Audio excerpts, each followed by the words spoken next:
Hello বন্ধুরা, কেমন আছো? আশা করি সকলে ভালো আছো।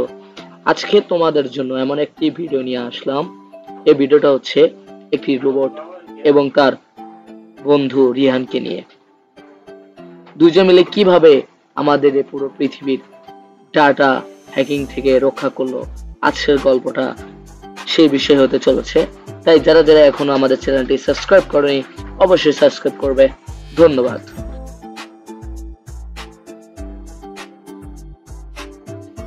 ভবিষ্যতের এক শহরে থাকতো এক কিশোর, নাম রিহান। তার বাবা ছিলেন এক নামকরা বিজ্ঞানী, যিনি একটি বিশেষ বুদ্ধিমান রোবট বানিয়েছিলেন।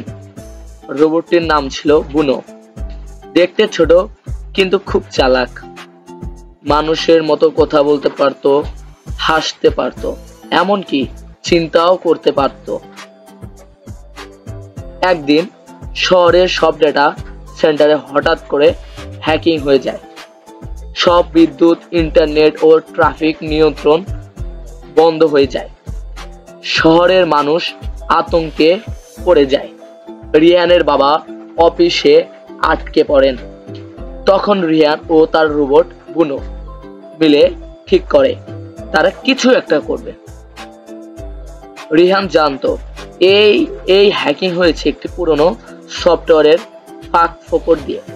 বুনো তার নিজস্ব কোডিং স্ক্যানার দিয়ে সমস্যা খুঁজে বের করে। তারপর সে একটি অ্যান্টি হ্যাক কোড তৈরি করে এবং সেটি শহরের মূল সার্ভারে আপলোড করে দেয়। ধীরে ধীরে সবকিছু স্বাভাবিক হয়ে যায়। রাস্তার আলো জ্বলে ওঠে, ইন্টারনেট চালু হয়, মানুষ স্বস্তি পায় এবং এটি সংবাদও জানানো হয়। তারপরের থেকে রোবট রুনো এবং তার ছেলে